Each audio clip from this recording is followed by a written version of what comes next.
Hi. Yeah. How are ya? Good. How are you? Good, good, Good. awesome. Has it been a good day? Yes. Crazy. Good. Okay, so do you want to start out by telling us a little bit about yourself? Sure.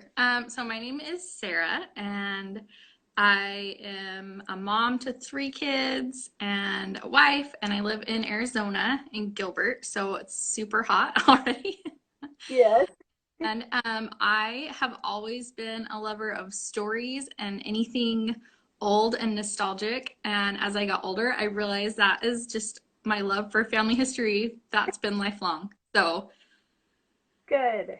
it's I've always loved. Oh, fun. That's fun. So you have been helping us on the 21-day experiment with the website. You have put it all together, Yes. did it fast. I was so impressed. So tell us a little bit about that.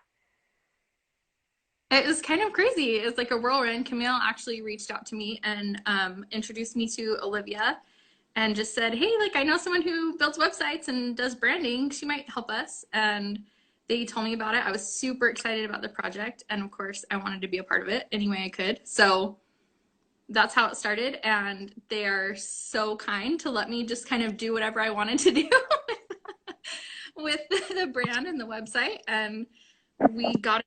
It was kind of crazy. That's what I do for my day job, right? Like I moonlight as a family history nerd, but Right. um, yeah.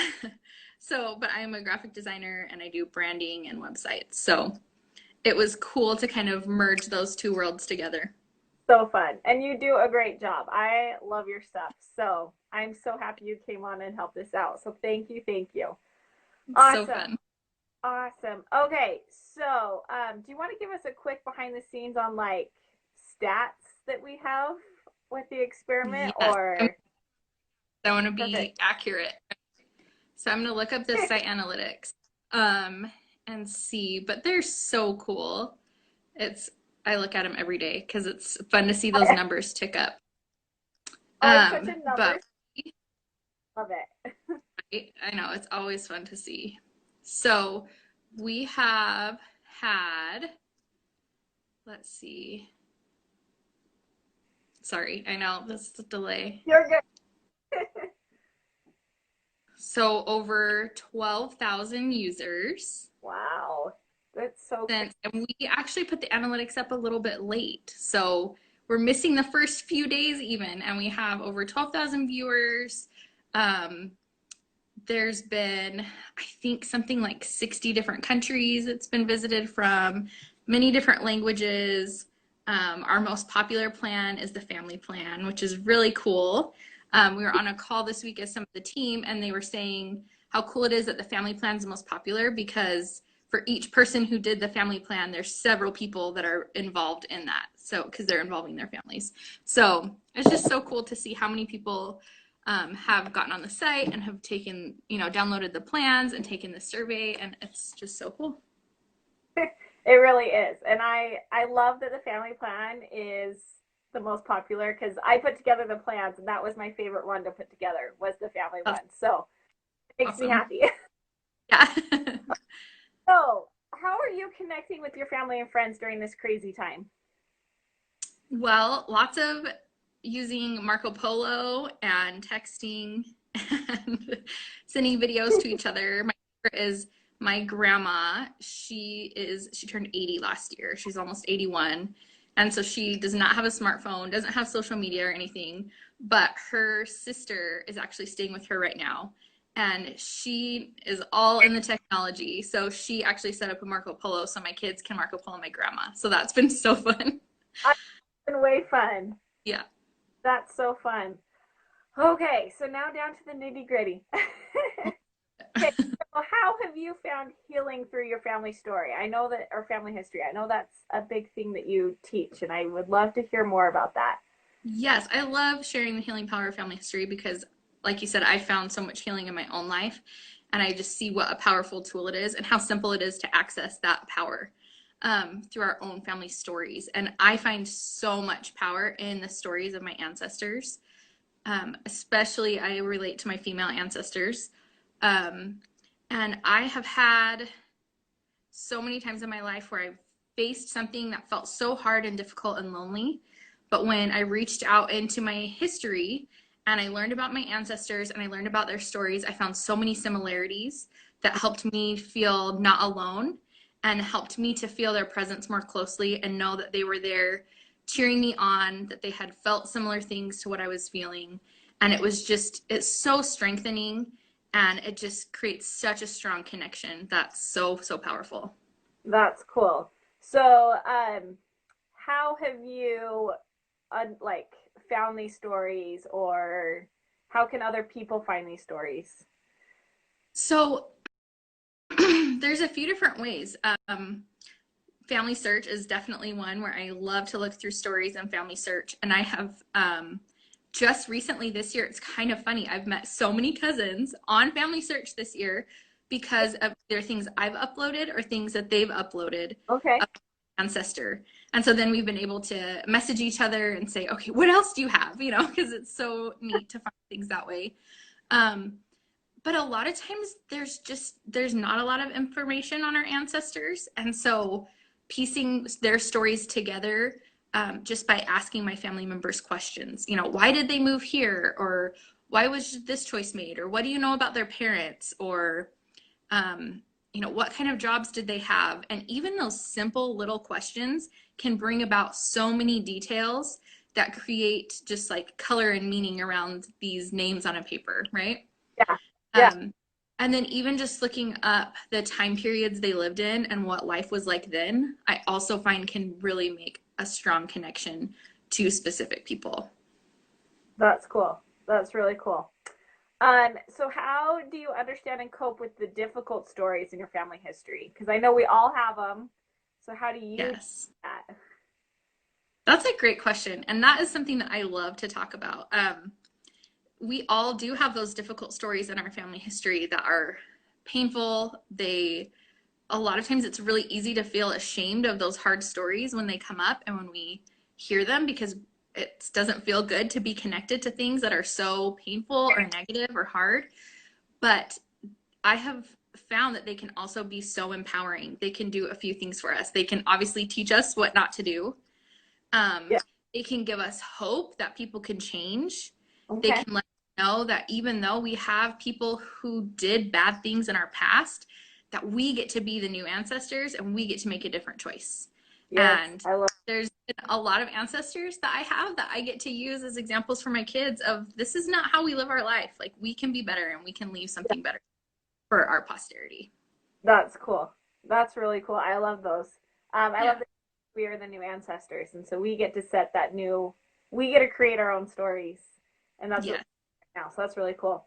How have you found healing through your family history?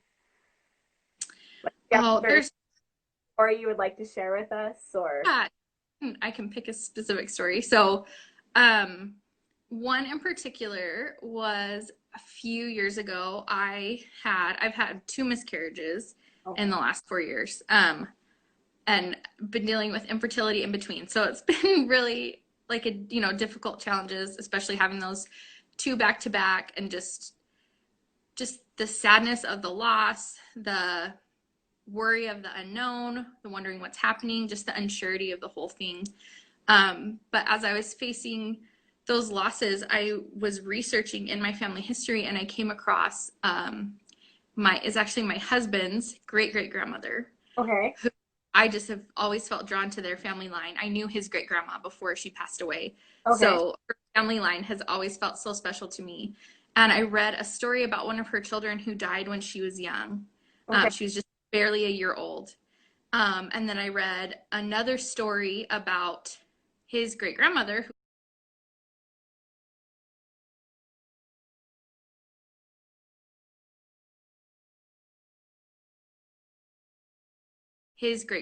who I knew. She had a daughter pass away, and then my great grandmother had children who passed away very young. And as I just read about all these losses of the women, I felt like their pain and mine all became one, and none of us were in it alone. We didn't have to carry it by ourselves. So it was like I could feel the loss and the sadness and the hurt, but I wasn't alone because I knew all of these women in my history had felt those sad, painful feelings, the unsurety and the unknown. and they were there with me. And I actually had a really sacred experience where I really did feel like they were close to me and surrounding me with just their love and their support. So that is just one example. And there have been honestly so many tender experiences that I've had. That's an amazing story. That's really cool that you felt like you guys were all one and all together, because I know that they're there for you, and that's awesome. Yes. That's a really cool story. Thank you so much for sharing that with us. Do you have any others that you feel inclined to share with us? One, this is a more fun one, Okay. but it was really, it's kind of, it's like when you look back on and you kind of laugh, but it was really, it felt really dramatic at the time. Oh no. Okay. So we were on a road trip. My family loves road trips. So we're in the middle of this like 2 week long road trip. And we had just pulled into this hotel in the like literally middle of nowhere. And it was like 1 a.m. and all my kids are little. Like my oldest was 3. So, Okay. and you know, so I had like a 1.5 year old and then a baby. And Okay. we were, so it was late. We were all exhausted. So my 3 year old goes running up to go to the hotel and she tripped on the curb and cut her head open and Oh it just no. started crazy. It was awful. And like I said, we're in the middle of nowhere. We asked the lady at the front desk and she's like, the nearest hospital is like 2.5 hours away. Like they Oh had no. urgent care close, but none that are open 24 hours. And so it was like, so what do we do? Like, do we drive 2 hours to see if she needs stitches or do we like figure something out? Anyway, long story short, we called a friend who was a surgeon and we're like, what do we do? And he said, super glue it. It's like the best. Perfect. So I went to the gas station and got super glue, but it got to the point where, I mean, now it's like 2:30 in the morning. We're laying her on the hotel bed. She's sobbing. My younger daughter is like freaking out because her sister's sobbing, and I'm like getting all like queasy because all this stuff, you know. Yeah. Yeah. And my husband and I just started trying to calm my daughter down. And so I started telling her a story about when I was little and my grandpa, who he was my babysitter while my parents worked until I went to school. So he and I are so, so close. But he had passed away just the year before. And I was telling her how when I was little, whenever I would get hurt, that he would play doctor and he would put me up on the counter and he would fix me all up. And when it was all done, he'd give me a kiss and then it would all feel better. And so I was kind of telling her, like, that's how it's going to be, right? Like, we're going to fix you all up and then you're going to feel better. And as I was telling her that story, I just felt like my grandpa was there and it brought me so much peace and she calmed right down and we were able to get her head fixed up and we have the funniest pictures after that because she was so mad at Herb for tripping her and it's become this really funny story, but it was just such a tender and special moment to know that we can still keep those connections Yeah. with the who means so much to us. That's cool. Well, now your kids have that connection too. They get Yes. to share that with you. That's Yeah. really cool. What? How do you teach your kids to draw on the strength of their family and their ancestors? That's a great question. We talk about our ancestors a lot. We have lots of heirlooms and things in our house that remind us of our ancestors. I tell lots of stories all the time. I love telling stories that just relate to the things that they're going through. So we just shared some school pictures of my grandma from when she was little in school with them and told her, you know, what her school was like. We actually got to visit the schoolhouse that my husband's great grandma went to when she was a little girl, and her dad helped build it. We took a picture of them in front of it, and then we actually found a picture when it was being built from when her dad helped Oh, build it. yeah. Just making those in ways that feel personal to them. Like I connected in ways that felt personal to me, you know, in motherhood and womanhood and, you know, being a wife and a mother. Those are the ways that I connect to my ancestors. Cool.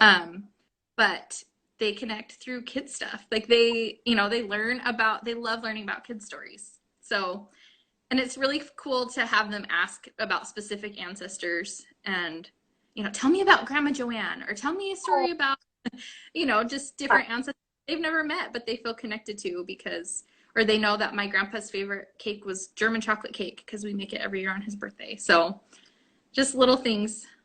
Oh, that's cool. So just the little things and like saying their stories and relating to Yes. their life. That's cool. Has your husband gained any strength? Like, have you been able to help him through things with family history or family stories?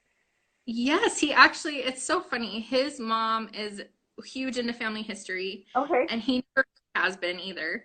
But because his parents went on a mission a couple years ago, and when they left, they sold their house, and so they kind of divvied up all their stuff that they wanted to save. And because Okay. I'm like self-proclaimed like family historian, they're like, "Do you want to hold all the family history stuff for us?" Yeah. And I'm like, "Yes, do please."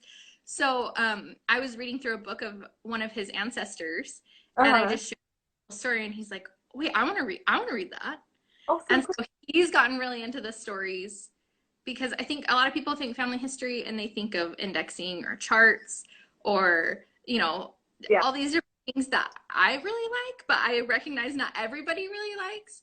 Yeah. But so it's kind of fun to see people find things that they really appreciate about family history. Like some people really love cooking family recipes, um, or carrying on different traditions, or like reading the stories, finding the photographs, and all of those things create connection. Yeah. That's cool. Really cool. I'm glad you were able to share that with your husband. Like, hey, this is what I'm reading. Yeah. Yeah, That's and now sick. stories and text me stuff. Like he'll look up stories all by himself and be like, "Did you know that my grandpa's nickname was?" Anyway. Oh, that's cool. That's cool. That's really awesome. Good. Okay, so what if there are no family stories that you know of in your family tree? What do you suggest that people do when that happens? Because we all don't have this wealth of stories or knowledge about our ancestors. What do if we And don't have I only have very few people in my family line that I do actually have stories about, which is kind of crazy. So I'm really in that camp too. It may sound like I have tons, but I really don't. I just the few that I have are just treasures, right? So good? I have to find lots of different ways to connect with ancestors. I find that I have tons of German ancestry very close to me. So most of my are directly from, and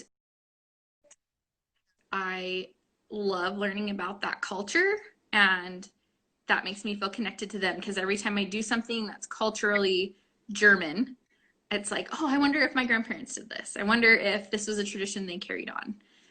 Yeah, I still have some recipes that we make now that I know have been passed down through my grandparents from their parents. Um, that's cool. and again, just looking up the era that they lived in and Hmm. the location. If you know where they were born and where they lived and the time period, you can find a lot of information that's just kind of generic about the time period. You'll be surprised at how much you can connect to them through imagining the things that they may have experienced. That's really cool.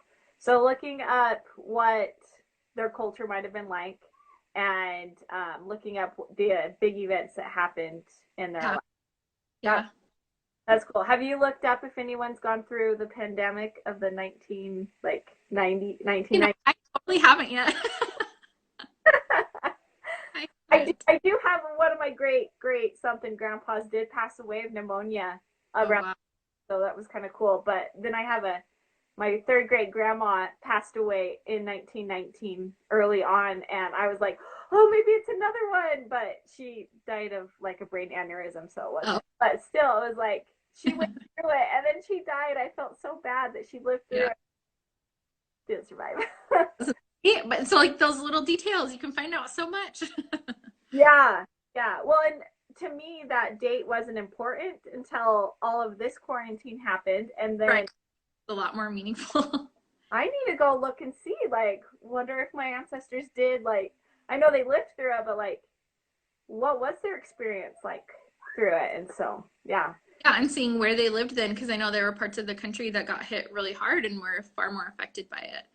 So it's not that pandemic, but like tuberculosis. My great grandfather had tuberculosis, and that. So I'm basically live in Arizona. My whole family lives in Arizona because lots of illness in my family. So my great oh, grandpa had tuberculosis. My great uncle had really bad asthma, and they lived in Ohio, and they said you have to come to Arizona, like because when they were young, that was like the only thing you could do. They didn't have the treatments that they do now. So it's kind of funny that my family ended up in Arizona because of illness, and that was how they treated a lot of respiratory illness in those days was move yeah. where it's dry. That's Funny. Wow. Yeah. And that's amazing that you guys are still there and that, but you know about that. You know why you're living there is because of it. Yeah, yeah, it's really interesting. That's cool. Um, let's see. Is there any other times in your life that you've been strengthened through ancestors, or is there some story that's popping into your mind you want to share with us also?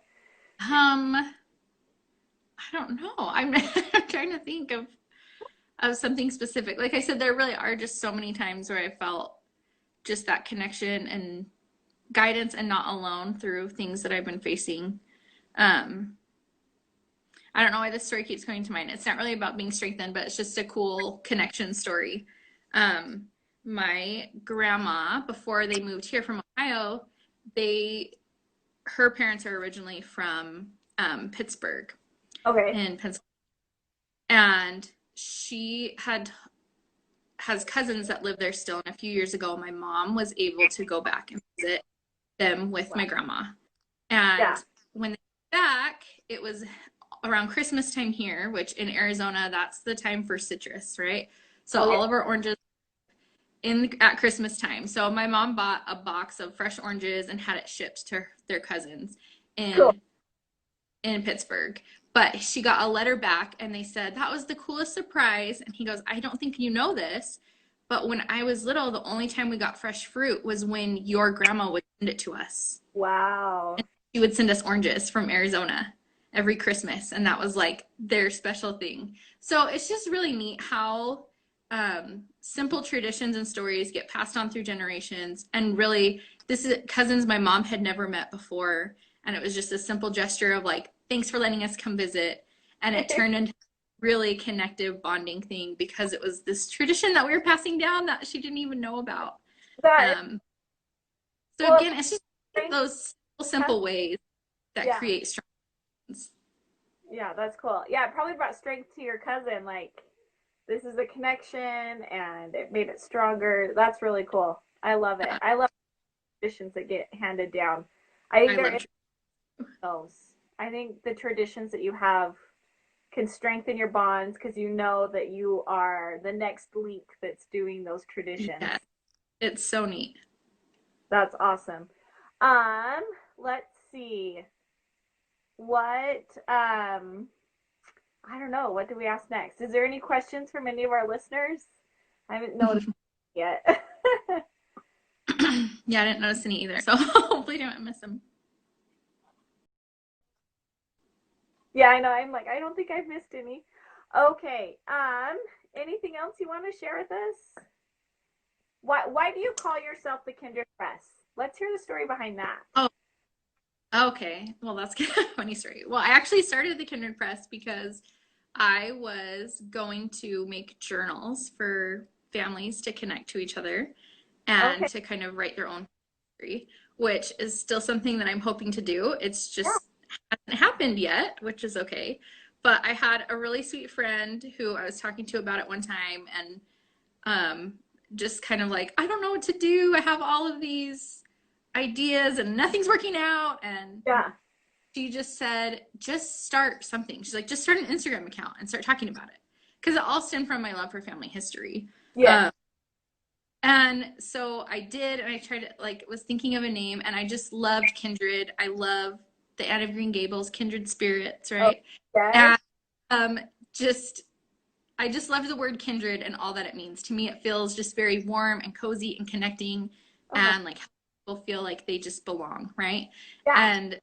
And so press came because I'm wanting to do print products one day. But so that's how the Kindred Press came about. And I'm still so grateful for that friend who encouraged me to get started, even though I didn't have my product ready, because I still wouldn't have any Instagram account if she hadn't encouraged me. And I have made so many amazing connections and I'm so grateful for the stories that I get to share and for the people that I've connected with. And it's been so cool. Well, that's awesome. Yes. Thank you to your friend. I'll ditto Yeah. you with that. So, speaking of your journal, and earlier you said that we are the new ancestors. How are you going to pass down your stories? Yes. So I have to give the credit for the We're the New Ancestors to my friend Michelle from Flora Familiar because she taught me that, and it's like such a treasure to me and Yes. such a strength when I think of the choices that I get to make and do things different. It's so powerful. Um, yes, our stories are so important and they're such an important part of family history. And my kids and I take so many pictures. So I used to be a photographer, like Okay. professionally, and so I have a gazillion pictures of my kids and my family. And we have photo books, and that's one of our very favorite things to do together is look at old pictures. And I love when my kids just get out the photo books and look Yes. together. And I don't know, on TikTok, there's a thing going around right now where people are recreating their old photos from when they were little. And Yes. so that's what kids have been doing because they find photo books and they're like, Mom, let's do this one. And it's like Oh, a year, but they feel like it's way further. that's forever ago to them. And to me, So yeah, so long ago. yes. Um, so photos is a huge way. Traditions are so big in our family. We like right now, our Friday night tradition is pizza movie night, and that's what my kids are doing downstairs. Oh, And so I'll be joining them and when we're done here. Um, Tons of holiday traditions and birthday traditions. And like you said, just those things, they make our family feel special. They help us feel a part of something together, like we're on a team together.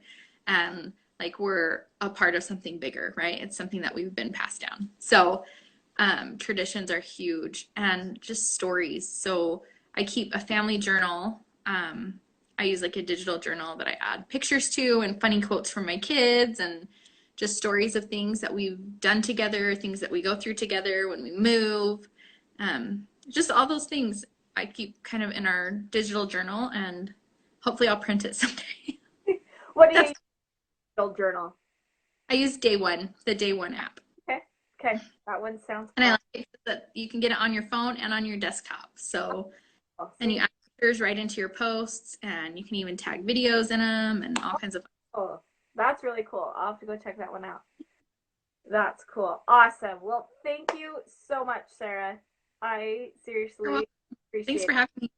I love that you talked about healing and the strength that you get when you learn about your ancestors. So, thank you very much. Well, And thank you. Thanks. see y'all later. Bye, Sarah. Bye.